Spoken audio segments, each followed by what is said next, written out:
Salve, família vascaína! No momento que estou gravando esse vídeo, 12h30. Boa tarde, uma excelente terça-feira, um dia abençoado para todos nós. Além de estar daquele jeito para o jogo de hoje, muito preocupado, contra o Independiente Del Valle, família, queria pedir desculpa aqui para vocês, porque infelizmente, agora há pouco, aconteceu, não consigo achar um outro termo, uma tragédia, meu celular quebrou, Então esse celular que eu estou gravando, ele só está funcionando do meio para baixo, a metade do celular está funcionando. Então assim, acho que não vou conseguir fazer capa, não consigo fazer aqui a dinâmica de corte, de reagir, Tava já até antes de acontecer, que o celular cair, tava brincando com a minha filha, acabou caindo no sofá, e aí o baúzinho de brinquedo dela pressionou, ele caiu assim, ó, de quina. E aí, ai meu Deus, além do Vasco, acontece isso. Jesus, família. Então, vou gravar esse vídeo, a nossa resenha, pontuando aqui algumas coisas, mas infelizmente não vou conseguir editar, botar na tela, trazer os cortes, porque não vai dar, família. Infelizmente o celular só está funcionando parte dele, e aí aconteceu isso aí.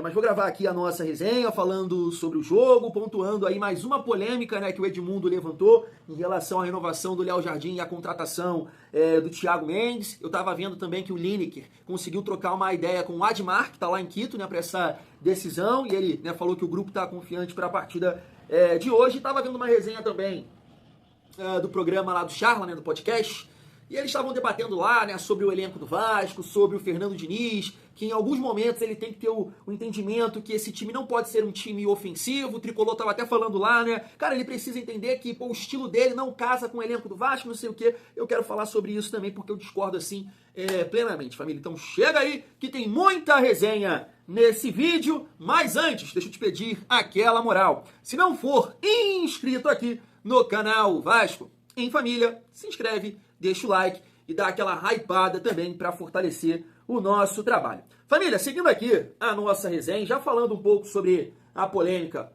que o Edmundo levantou na sua live, dizendo que o empresário do Jardim forçou a contratação do Thiago Mendes para que o Léo Jardim pudesse renovar com o Vasco. E aí o Edmundo cita, que o Thiago Mendes, nas últimas temporadas, não jogou tanto assim, ainda jogando numa liga bem fraca. E aí ele novamente cita a questão que o Pedrinho aceitou, as exigências do Coutinho em relação ao Souza e o Alex Teixeira. Família, assim, é muito complicado, muito complicado isso, e eu entendo que sim, tem vários vascaínos que não aceitariam isso de forma nenhuma. De forma nenhuma. O Souza fala que não aconteceu isso, mas é difícil acreditar, eu não vou negar, porque o Alex Teixeira, família do céu, o cara já estava parado há muito tempo, e o Souza ainda estava jogando, estava jogando lá no Başakşehir da Turquia. Então assim, o Souza, eu até comentei isso aqui com vocês, eu daria uma oportunidade para o Souza à época comentando, porque foi um cara que falou tanto que ele poderia ajudar, que ele seria o melhor volante do futebol brasileiro, um dos 3 melhores e tudo mais, e não aconteceu. Fisicamente já é um cara que está tendo ali muita dificuldade para jogar, tanto que saindo do Vasco aí, ele ainda não cravou a aposentadoria, mas está caminhando para isso. E o Alex Teixeira, que eu tenho respeito, que voltou naquele momento de 2022 de dificuldade, não conseguiu contribuir tanto assim, foi importante em alguns momentos, mas, estava parado. Então, sinceramente, não justifica a contratação. Mas eu entendo que se a gente pudesse votar na época, ganhariam sim para contratar o Coutinho e os dois. Não vão ganhar tanto assim. Só que nesse momento é complicado porque o Coutinho não entregou ou não entrega aquilo que a gente esperava. E aí é mole criticar agora. Sabe? Porque se o Coutinho tivesse voando, dando show, sendo cogitado para a seleção brasileira, tu entende? Então é muito fácil criticar agora em relação a isso, família. Eu entendo dessa forma. Eu, por exemplo, Thiago, eu sei que uma instituição como o Vasco, ela não pode se sujeitar a isso, a uma exigência, e acho que isso não aconteceu. Foi mais ali, um pedido, sei lá, eu aceitaria. Eu aceitaria, porque acho que o Coutinho, na época, poderia ajudar, é muito talentoso, é um cara para alavancar a questão dos sócios e tudo mais, eu aceitaria. Mas entendo que muitos torcedores vai para casa entendeu? Não pode. Então é muito fácil criticar nesse momento. Em relação à situação do Thiago Mendes, família, aí realmente, assim, é uma questão que a gente fala aqui, O torcedor está falando isso. Bom de bola ele é. Agora, a parte física. O Vasco fez o seu trabalho? Porque a gente está vendo aí, né, algumas polêmicas envolvendo o nosso rival, que justamente vetaram algumas contratações pela análise física. Tal de um irlandês aí que estava jogando no West Bromwich, sei lá, Bromwich, né, o Flamengo ia contratar e foi vetado pela questão física. Ele poderia jogar tantos minutos nesse restante de temporada e tem tantos jogos, vetaram a contratação.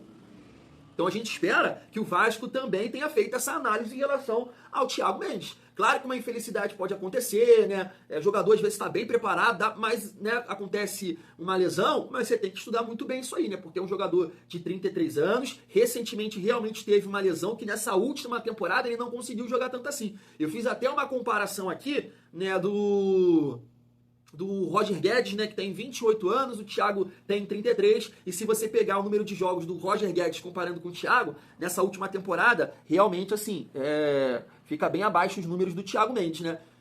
Então, assim, família, que momento difícil, né, polêmica atrás de polêmica, mas eu espero que, né, o Thiago possa ajudar, e claro, o Pedrinho não pode se sujeitar a isso. É uma polêmica que o Edmundo tá levantando, pode ser verdade ou não. Mas assim, eu fiquei muito feliz, né, com a permanência do Léo Jardim.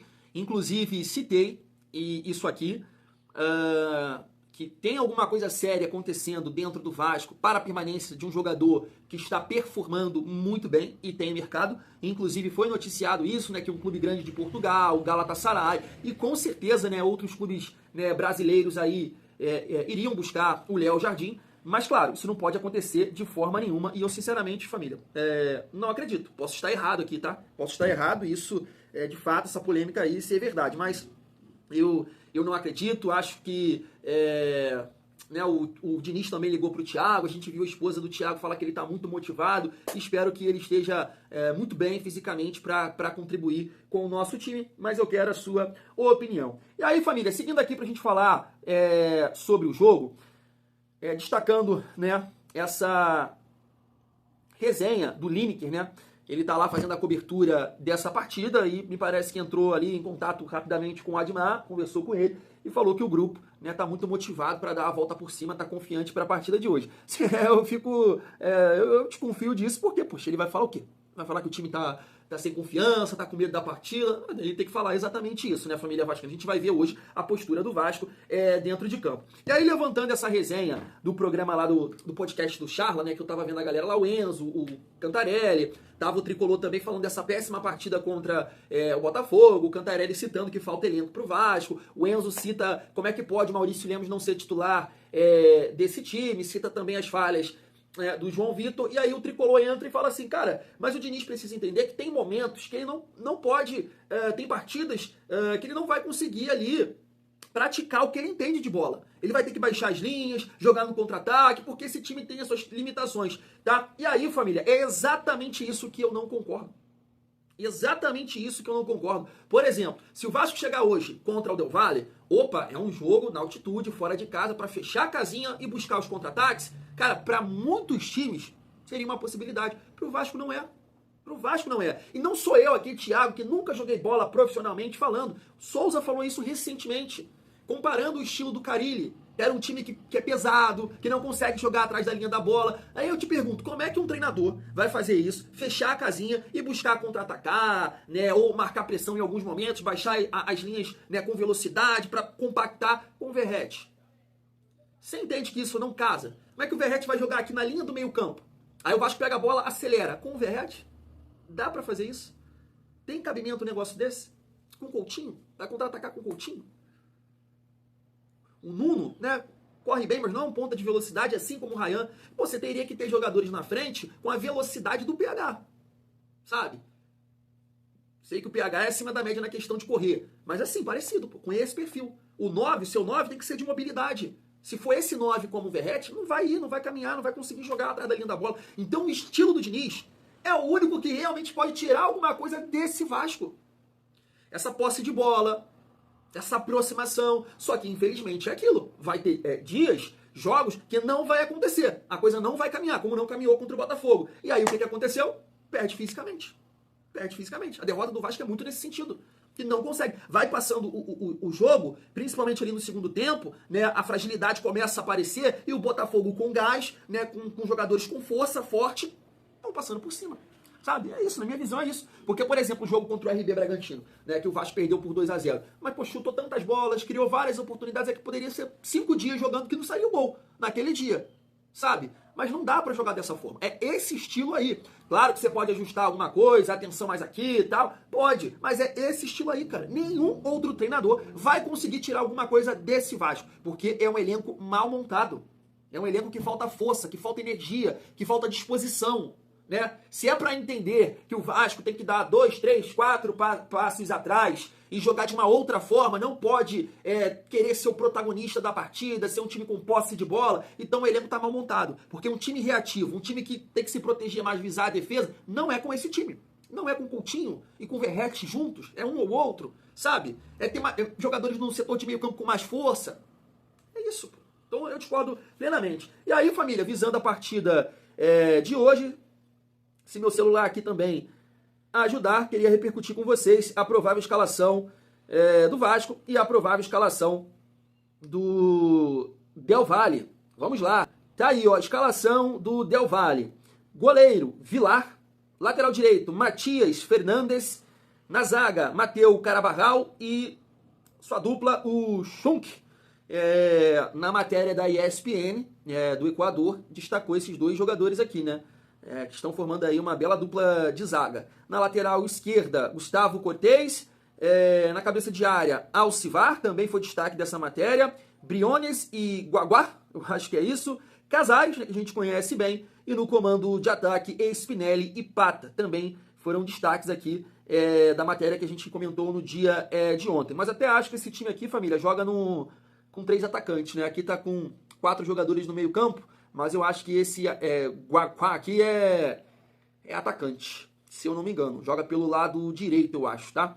E aí o nosso Vascão tá aí. Léo Jardim, João Vitor, Freitas, PH e Lucas Piton, Hugo Moura e Tietê, Garré, Rayan, Nuno Moreira e Verratti. Esse é o time do Vasco. Fica muito difícil, né, promover alguma mudança de ideia, de barrar um ou outro jogador com as opções que o Vasco tem. Essa é a realidade. Eu comentei isso aqui, né, com vocês. O David bem, né, condicionado, com ritmo de jogo, ele seria meu titular hoje. Eu barraria o Verratti, colocaria mais um jogador de meio campo, um tripé ali no meio, e de repente o Nuno fazendo o quarto homem, essa variação, poderia jogar, né, com 3 jogadores mesmo ali na frente, mas ou o Nuno vindo buscar um pouco mais a bola, e o Rayan e o David espetado lá na frente. Eu acho que é um jogo para você ser muito mais físico hoje do que realmente o Vasco vai conseguir chegar com essa bola tocando lá para o Verratti. E aí o Verratti participa muito pouco da partida, não consegue contribuir na marcação. Claro, na bola aérea defensiva ajuda bastante. É homem-gol, a bola chegando, ele pode marcar assim, aí todo mundo tá vendo aí, Thiago, calou a tua boca. E eu estou torcendo para isso. Mas analisando a partida antes da bola rolar, é dessa forma que eu vejo. Acho que o Vasco tem que ser muito mais físico, né? Brigando por cada espaço do campo, até pelo cansaço. E aí, no decorrer do jogo, você poderia entrar ali com o Verratti, dependendo também do adversário, sentindo, né, a partida. Mas para iniciar, eu optaria por um time mais físico. Agora, o David não está bem, né? Então aí que eu falo, a dificuldade também que o Vasco tem para mexer nesse time. Poderia acontecer o terceiro volante, que também é difícil, porque Matheus Carvalho está mal, Paulinho está mal, Jair nem se fala, também não acho que é uma partida para o Jair, mas mesmo assim escolheria um dos dois aqui, ou o Matheus Carvalho ou o Paulinho nesse setor de meio campo para a gente brigar um pouco mais, e aí Garré de meio armador, Nuno e Rayan na frente. Eu seguraria o Verratti. E veja bem, não é nada contra o Verratti, eu sou fã do Verratti, agradeço o Verratti por tudo que ele vem fazendo pelo Vasco, entender a partida. Vamos jogar na altitude contra um time muito forte fisicamente. Família, fui!